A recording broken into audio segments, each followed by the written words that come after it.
నిరుమా నమస్కారం. నేను medical profession నుంచి వచ్చాను. నా స్నేహితుడు నా దగ్గర ఒక రోజు వచ్చాడు. ఇంకా నాకు చెప్పాడు ఏంటంటే ఒక ఫ్రెండ్కి ఎంటీబీ చేయాలని. అయితే నేను ఇంకో దగ్గరికి వెళ్తున్నాను, డాక్టర్ దగ్గర చూపిస్తున్నాను, ఇంకా చెప్తాను వీడి నా ఫ్రెండ్, అయితే మా ఫ్రెండ్కి ఎంటీబీ చేయాలి, సో దీన్ని బట్టి ఏదైనా లాభం ఉందా? మీకు మధ్యలో అవసరమేముంది? లేదది మా ప్రకారంగా ఇది తప్పు. ఇలాంటి తప్పు పని చెయ్యొద్దు. అయ్యాక రెట్టింపు తప్పు అవుతుంది. ఎలా అంటే మీకు మెడికల్ టర్మినేషన్ ఆఫ్ ప్రెగ్నెన్సీ చేయాల్సి ఉంటుంది. దీన్ని మెడికల్ టర్మినేషన్ ప్రెగ్నెన్సీ అని అంటారు. ఏదైనా మెడికల్ రీజన్ ఉంటే, ఏ కారణం లేకుండా అంటే abortion, it is not right. ఈ భ్రూణహత్య మంచిది కాదు. ఒక జీవి ఈ ప్రపంచంలోకి వస్తూ ఉంటే ఎంత సంతోషాన్ని తెస్తుందో, ఎంత కర్మ ఉండి ఉంటుందో. ఏ తల్లి గర్భం నుండి జన్మిస్తుందో, ఏ తండ్రి వీర్యం ద్వారా పుడుతుందో, ఆ తల్లి తండ్రి పుట్టే ముందు దీన్ని చంపేస్తున్నారు. తల్లి తండ్రి డెఫినిషన్లోకి ఇది రాదు. ఏ తల్లి తన పిల్లల్ని చంపేయగలరా? ఎంత క్రూరులవుతారు, ఎంత క్రూరులా తల్లి తండ్రులు. వారి మనసు ఎలా ఉంటుంది? ఈ రోజుల్లో అందరూ అమ్మాయి అబ్బాయి అయినా, అమ్మాయి అయితే భ్రూణహత్య చెయ్యి, అబ్బాయి అయితే పుట్టని, అలా అవుతుందా? ఎవరైనా సరే మనకు ఇద్దరూ సమానమే. మీకు సంతోషాన్ని తీసుకుని వచ్చారు మన తల్లిదండ్రుల బాధ్యత, సంతోషించండి. దీనికి బదులు హత్య? ఇన్ని భ్రూణహత్యల స్థితి పెరిగిపోయిందంటే ఎక్కడ చూసినా కూడా అక్కడదే. ఎంతమంది అమ్మాయిలు అబార్షన్ చేయించుకుంటున్నారో పశ్చాత్తాపడాలి. ఇది మర్డర్ అయింది. ఏదైనా మెడికల్ కారణం లేకుండా భ్రూణహత్య చేయడము, అబార్షన్ చేయడము, ఇది హత్య చేయడంతో సమానమైన నేరం ఇది. ఇంకా అంటారు 4 నెలల ముందు చేస్తాను, 2 వారాల ముందు చేశాను, దానికి అసలు విలువే లేదు. ప్రాణం అయితే వచ్చింది, ఎంటర్ అయ్యింది, ప్రవేశించింది. స్పర్మ్ ఓమ్ మీటింగ్ టైము, ప్రాణం వచ్చినట్లే. ఇక పిల్ల రూపంలో, ఎంబ్రియోలో. ఇక హత్య అవుతుంది, నేరం అవుతుంది, పాపం ఉంటుంది. దానికి ప్రతిక్రమణ చెయ్యాలా? మరి పశ్చాత్తాపం మనస్ఫూర్తిగా చెయ్యాలి. చాలా ఎక్కువ చేయాల్సి ఉంటుంది. చిన్నగా కాదు, ఎంతో ఎక్కువగా చేయాల్సి ఉంటుంది. గంటలు గంటలు కూర్చోవాలి. ఎవరిని హత్య చేసినా భయంకరంగా, మీకు ఏమీ తెలియదు కూడాను, కానీ లోపల ఉన్న జీవి అది మీకు ఎంత పాపాన్ని అంటగడుతుంది. మృత్యు దానికి అవుతోంది, మీరు చంపుతున్నారు. ఈ విధానంలో పాపం అంటుకుంటుంది. అతి చిన్న దానిని చంపినా దాని ప్రభావం చాలా ఎక్కువగా ఉంటుంది. మీరు ఒక చెట్టును నరకండి, అక్కడ కూడా ప్రాణం ఉంటుంది. ఇది మనిషి జీవం. పూజ్య నిరుమా ప్రణామం. నాకు 2 ఏళ్ల కొడుకున్నాడు. హెచ్పిలో ఇంగ్లీష్ మీడియం చదువుతున్నాడు. మా మావగారి వైపు, పుట్టింటి వాళ్ళ వైపు నుండి మొదటి నుండి ఇంగ్లీష్ మీడియంలో ఎవరూ చదవలేదు. మేమిద్దరము డబుల్ గ్రాడ్యుయేట్స్మే, కానీ గుజరాతీ మీడియంలో చదివాము. నేను ఇంగ్లీష్ మీడియంలో చదివిద్దాం మా అబ్బాయిని అనుకున్నాను. ప్రపంచం అంతా ఇంగ్లీష్లోనే ఉంది. వాడు ఆఫ్టర్ మ్యారేజ్ 8 ఏళ్ల తర్వాత పుట్టాడు. నేను చాలా ఎక్కువగా ప్రేమ చూపిస్తాను, గారం. మరి వాడు ఐడియల్ లేజీ కూడా. 8-9 గంటలకు ఉదయం లేస్తాడు. లేచి బ్రేక్ఫాస్ట్ చేస్తాడు, స్నానం చేస్తాడు, హోంవర్క్ చేస్తాడు. 11 గంటలు అవుతుంది. ఇక స్టడీ టైం ఉండదు. హోంవర్క్ చేస్తే ఎక్స్ట్రా టైం స్టడీలో ఉండాలి కదా. అలాంటప్పుడు గెస్ట్ వస్తే వాళ్ళ అమ్మ చాలా వరకు చదువుకుంటుంది, ఆవిడని చదవనివ్వదు. ఇంకా సాయంత్రం 6 గంటలకు వస్తాడు. ఇది వింటర్ సీజన్ అయితే ఇంకా కాస్త లేట్ అవుతుంది. ఇక స్టడీ చేయాలి కదా. ఒకరోజు విడిచిపోయి రోజు టెస్ట్ ఉంటుంది, టెస్ట్ చదువుకోవాలి, హోంవర్క్ చేయాలి. ఇక మొత్తం స్కూల్లో ఫస్ట్ వస్తాడు. 96% 7th లో తెచ్చుకున్నాడు. మరి కేజీ నుండి ఎప్పటి వరకు స్కూల్లో అడుగుపెట్టాడో అప్పటి నుండి అలాగే మొత్తం స్కూల్లో ఫస్ట్ వస్తాడు. ఈవెన్ మార్నింగ్ ఈవినింగ్ 2 షిఫ్టుల్లో కూడాను మీ ప్రోగ్రామ్ని చూస్తాడు. శ్రద్ధ ఎంత ఉందంటే వాడంటాడు, అమ్మా నిరుమా లెక్చర్ వచ్చింది, రాత్రి పడుకునే ముందర మొత్తం చెప్తాడు. నేను వాడికి చెప్తాను, నిరుమా ఇలా చేసింది అలా చేసింది అని. అప్పటి వరకు మాకు తెలియదు, మీ పరిచయమే లేదు కదా. ఎప్పుడు టీవీలో చూడము, మేము అప్పుడే గుర్తుపడుతుంటాం. 3-4 నెలల నుంచి 3-4 నెలల నుండి రెగ్యులర్గా చూస్తున్నాము మీ ప్రోగ్రామ్ని. నేను గమనించాను, పిల్లల ప్రాబ్లం కూడా మీరు సాల్వ్ చేస్తుంటే టీవీలో చూశాను. ఓసారి ఏమైందంటే కాస్త వ్యవహారిక పనుల్లో నేను కూడా కాస్త బిజీ అయ్యా. మరి నా వల్ల వాడి చదువు సరిగ్గా చదవట్లేదు. ట్యూషన్ లాంటివి ఏమీ లేదు, నేనే చదివిస్తూ ఉంటా ఇంట్లో. ఎందుకంటే నేను గ్రూప్ ట్యూషన్ చెప్పేదాన్ని పెట్టిస్తాను. ఎంకామ్ చేశాను నేను. మరి వాడి ఫస్ట్ పేపరు బాగానే అయింది. రెండో పేపర్ మాత్రం మ్యాథ్స్ 96-97 వస్తుంది. మరి మ్యాథ్స్ పేపర్లో టీచర్ ఏమో చెప్పేసింది, ఆకాష్ నీకు 4 మార్కులు తక్కువ వచ్చాయి అని. పేపర్లో ఇవి ఎగ్జామ్ పూర్తి కాలేదు, రిజల్ట్ 2nd ర్యాంక్ వచ్చేసింది. వాళ్ళే 2 అమ్మాయిలు కాంపిటీషన్లో ఉన్నారు. ఒక అమ్మాయి ఏమో వెళ్ళి టీచర్ని అడిగింది, మా మార్క్స్ ఏంటి అని. ఆకాష్ వెనకాల ఉన్నాడు, మాట ఈసారి నువ్వు ఫస్ట్ వచ్చావు అని. వాడేమో కాస్త ఏడ్చాడు, కంప్లైంట్ ఇచ్చాడు. అమ్మ నీ వల్లే నేను పనుల్లో ఉండి నేను పట్టించుకోలేదు, నన్ను రికార్డు పోయింది, నా రికార్డు అంతా బ్రేక్ అయింది. రికార్డ్ బ్రేక్ అయితే ఎలాగా, నాకు ఎంత రిజెక్ట్. మీ ప్రశ్న ఏంటి? అది నేను చదివిస్తాను, కానీ ర్యాంక్లోంచి పడలేకపోతున్నాడు. వాడు ర్యాంక్ తెచ్చుకోకుంటే వాడు హార్డ్ వర్క్ చేయాలి. మరి హార్డ్ వర్క్ చేయడానికి వాడు రెడీగా లేడు. ఎలా అంటే అవుతాడంటే టాప్లో ఉండాలని, ఫస్ట్ ర్యాంక్ రావాలి అని. నేను ఏం చేయాలి అని ఏదైనా సజెస్ట్ చేస్తే పక్క వాళ్ళు వస్తారు. టీచర్ స్టాఫ్ కూడా అలాగే అంటారు, అమ్మ కాస్త ఎక్కువగా గారం చేస్తోంది అని. అది కానీ అబ్బాయికి ఏమన్నా ఇబ్బంది ఉందా? లేదు, ఇవన్నీ అంటూనే ఉంటాడు నాకు. ఏదైనా అంటే మీకేంటి, బాల్య వయసులో ప్రభావం ఉంటుంది కదా, అలాగా డిస్టర్బ్ అవుతున్నాడు. మీరు మీ అబ్బాయికి చెప్పండి. ప్రతిసారి చెప్తున్నాడు, బాబు నీకు ర్యాంక్ తేవాలి అంటే మిగతా పిల్లల్లో గారం చేయడం అనేది, మిగతా వాళ్ళు ర్యాంక్ తెచ్చుకోవడానికి సిద్ధం కారు కదా, నువ్వు తెచ్చుకోవాలి. ఇతరుల కంటే నువ్వెక్కువ కష్టపడాలి, దీనికి నువ్వు సమర్థుడివి. ఇంకా నేను మెత్తగా ఎక్కువగా కష్టపడాలి, నువ్వు నీకు అంత సామర్థ్యం ఉంది. నేను కూడా పూర్తిగా కష్టపడతాను, హెల్ప్ చేస్తాను. మిగతా వారు ఏదైనా ఉంటే పట్టించుకోను, లేకుంటే డిస్టర్బ్ అవుతూ ఉంటారు. అదే అవుతుంది ఎప్పుడు. మీరు వాడికి చెప్పండి, చెబుతూ ఉండాలి.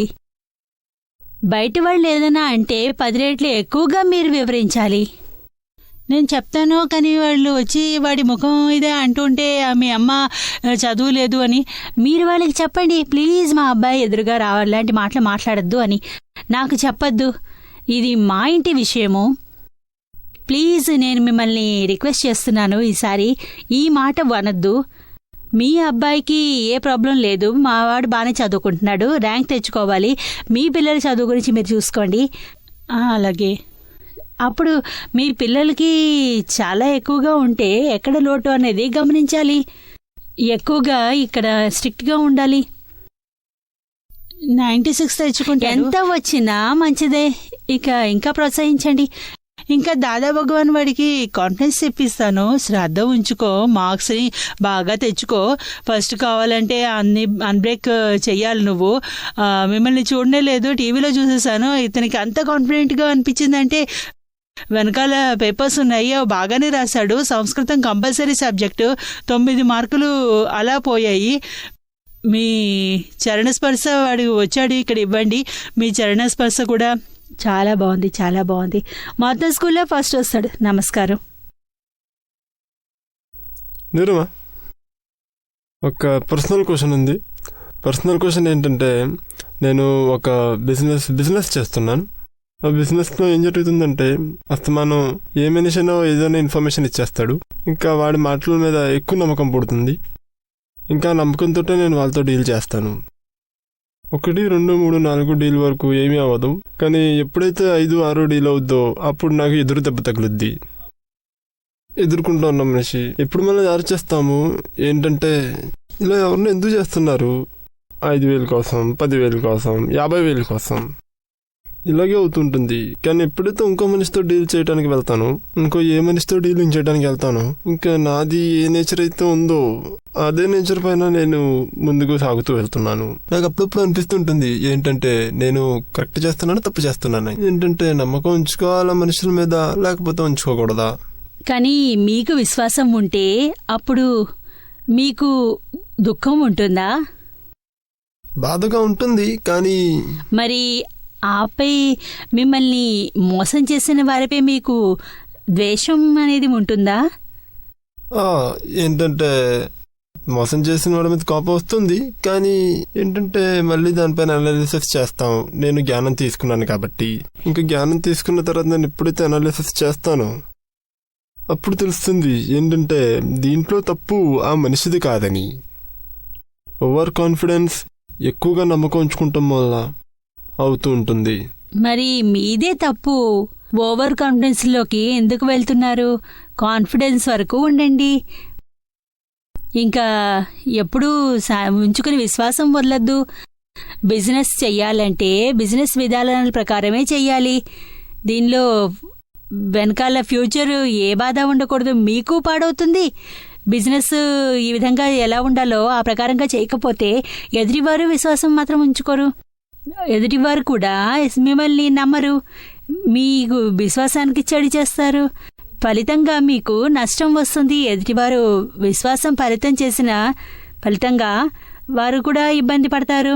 ఎందుకంటే అతను ఒకరు మీ తరఫు నుండి, మీ వైపు నుండి లాభం వస్తుంది, దాంతో విశ్వాసం ఉండదు.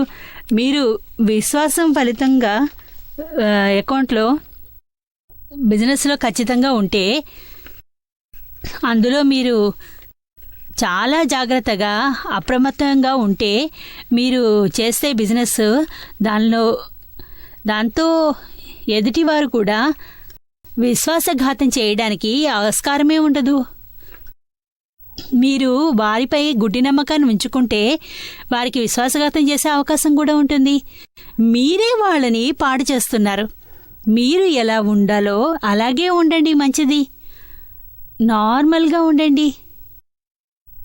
బిజినెస్ గుడ్డి నమ్మకం ఉంచుకోవడం వల్ల లాభం ఏమీ లేదు. నష్టము ఎదుటివారికి నష్టం ఉంటుంది. విశ్వాసఘాతం అయ్యాక మీరు ఆ కస్టమర్ని కోల్పోతారు. ఇక మీకు వారితో ఎలాంటి సంబంధము ఉండదు. మీకు వాడి మొహం కూడా చూపించడు. ఇక్కడ ఇంకో విషయం ఒకటి ఉంది. బిజినెస్ చూడాలంటే మొదటగా 10,000 రూపాయలు నష్టం వస్తుంది ఒక మనిషి దగ్గర నుంచి. ఇంకా తర్వాత మళ్ళీ ముందుకు సాగుతుంది. ఇంకా ఈ కాన్ఫిడెన్స్ ఇంకో మనిషి మీద ఏదైతే ఉందో దీంట్లో ఏంటంటే డబ్బు నష్టపోవటం అనేది ఎక్కువగానే జరుగుద్ది. డబ్బు నష్టపోతుంది. కానీ వేరే చోట నాలెడ్జ్ ఏదైతే కావాలో అప్పుడు అనిపిస్తుంది ఏంటంటే, ఈ నాలెడ్జ్ని నేను 50,000 రూపాయలు, 1,00,000 రూపాయలు ఖర్చు పెట్టి తీసుకోవచ్చు. కానీ ఇంకో చోట ఎక్కడికైనా వెళ్తే ఇది నాకు దొరికేది కాదేమోనని. డబ్బు వల్ల చాలా నష్టపోతున్నాను నాకు ఇప్పుడు అనిపిస్తుంది. అయితే దీంట్లో నుంచి నేను బయటికి ఎలా రావాలి? ఓ పని చెయ్యి, నష్టం మాట వదిలేసేయి. ఏ నాలెడ్జ్ కావాలో మా నుండి తీసుకుని వెళ్ళు. నమస్కారం. ఇంకా మీరు ఆశీర్వాదాలు నాకు కావాలి. ఎప్పుడైతే మళ్ళీ ఇలాంటి ప్రసంగాలు వస్తాయో నేను మీ దగ్గరికి వస్తాను. తప్పకుండా తప్పకుండా రా. You are always welcome. పూజనీయమ్మ ప్రణామం. మా వారు నేచరు చాలా కోపిష్టి, ప్రతి విషయంలోనూ కోపం వస్తుంది. నేను ఎప్పుడు తిన్నగా నాతో ఆయన మాట్లాడరు. ఎప్పుడు మాట్లాడన్నా నేను భయపడుతూ ఉంటే దాంతో వారితో అలాగ అసలు మాట్లాడడానికి అవ్వదు. మాట్లాడాల్సి వస్తే నేను రాసి ఉంచుతాను. అది ఎంత భయపడతానంటే మన ఇంకా ఏం చేయలేను. దీనికి సొల్యూషన్ ఏంటి? ఇది భార్యాభర్తల కమ్యూనికేషన్ గ్యాప్ చాలా పెద్దది, చాలా పెద్దది. మీరు 1 to 1 మాట్లాడకపోతే రాసి పెడితే ఇది చాలా చెడ్డగా ఉంది. ఈ భయాన్ని తొలగించుకో, వీలైనంతగా తొలగించుకో. మీకు అంటే భయమే ఎందుకు అసలు? ఇదంతా మనదే. ఆయన ఇంట్లోకి రాగానే కళ్ళు చూస్తే భయం వేస్తుంది. నాకెలా అనిపిస్తుందంటే ఏదో ఒకటి ఆయన అంటారు, గొడవ అవుతుంది. నియమం ఏమిటంటే మీరెంత భయపడితే ఆయన అంత భయపెడతారు మిమ్మల్ని. అతనికి భయపెట్టాలని ఉండదు, కానీ ప్రకృతి పరంగా ఇది జరుగుతోంది. మా దగ్గరికి ఒక ఆవిడ వచ్చేది, మీలాంటిదే. ఆమె కూడా సేమ్ ప్రశ్న. ఆమెకి తన భర్తతో ఇలాగే భర్త ప్రతి విషయంలో భయపెట్టేవాడు. చివరికి చిన్న తప్పు జరిగినా కూడా ఏ పని చెప్పినా చాలా రుబాబుతో కోపం తెచ్చుకుని చెప్పేవాడు. నేను చెప్తాను అంటే అది చేసి తీరాలి నువ్వు. పాపం ఆమె ఏదైనా చెప్దామంటే ఎలా చేయగలేదు. నువ్వు చేసి తీరాల్సిందే అలా అనేవాడనమాట. పాపం ఆమె భయంతో ఏమీ అనేదే కాదు. సరే సరే ఎలా చెప్తే అలా. మా వారు కూడా అలాగే చేస్తారు. మరి ఇది భార్య స్థితి ఇలా ఉంది. మీరు అలవాటు కదా, అలాగే మీరు మీ వారిని అలాగే చేయండి. ఇద్దరూ ఒక్కలాంటి వారే. పాపం పిల్లలు పుట్టారు, తెలివైన వారు, ఓర్పు ఉంది, కానీ వాళ్ళు కూడా తండ్రిని మార్చలేకపోతున్నారు. ప్రవర్తన చూసేవారు. ఇంకా అమ్మ కూడా భయపడుతోంది. భయంగా పిల్లలు కూడా భయంతో వణికిపోతున్నారు. పిల్లల డెవలప్మెంట్ కూడా ఉండాల్సినంత ఉండదు. ఇంకా వారు కూడా భయంతోనే ఉంటారు. చదువులో కూడా చురుగ్గా ఉన్నా కూడా డల్గా ఉండేవారు. ఇక ఓసారి మీలాగే ఆమె నన్ను అడిగింది, నిరుమా ఏం చేయను, మా ఆయన చాలా చాలా భయపడుతున్నారు. పెళ్ళైన నుంచి 25 ఏళ్ళైంది, అయినా నాకు ఈ భయం పోవట్లేదు. అంత కోపము, ఎంత అహంకారము, ఏ చేంజ్ లేదు, ఏమీ చేయలేదు. మరి నేనన్నాను, దానివల్ల భయం దేనికి నీకు? చివరికి అతను నీకు భర్త శత్రువా ఏంటి? ఎవరితో నువ్వు మొత్తం జీవితం ఉండాలో నిలబడాలో ఇక వారితో భయపడేదేముంది? భయపడుతూ ఎందుకు బతకడం? భయపడడం పూర్తిగా వదిలేసేయి. నువ్వు ఆమె అంది, ఏం చేయను, ఆయన కోపంతో చెప్తారు, నా మాట వినరు అని. నా మాట వినకపోతే అని అంటారు.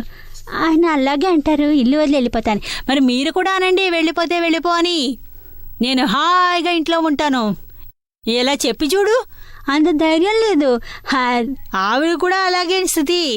ఆమెకి ధైర్యం లేకపోతే నేను ఆమెకి ధైర్యం ఇచ్చాను. నేను చెప్పాను, నువ్వు ఒకసారి చెప్పాము. నిజంగానే ఓసారి అలా అయితే అతనితో ధైర్యం తెచ్చుకుని అదే రోజు ఇంటికి వెళ్ళి భర్తతో ఇదే మాటని అతను రిపీట్ చేయగానే, నేను బయటకు పోతున్నాను ఇంత మాట అనగానే, త్వరగా చేయకపోతే చూడు నేను పిల్లల్ని ఏడిపించద్దు, నేను వెనక్కి వస్తాను, పూర్తిగా టైం టు టైం, 1 నిమిషం కూడా ఆలస్యమైనా చూస్తూ ఉండు, కాస్త ఆలస్యం జరిగినా కూడా. ఇక ఆమెలో ధైర్యం వచ్చింది, ఎదురుగా వచ్చింది, నిలబడింది భర్త ఎదురుగా. ఆలస్యం అయితే ఏంటి, ఏం చేస్తారు మీరు? నాకంత ధైర్యం ఇవ్వండి. ఆ ఇక భర్త ఏమన్నాడు? నిశ్శబ్దంగా లేదు. నేను అన్నీ చేస్తాను, నేనే స్వయంగా చేస్తాను.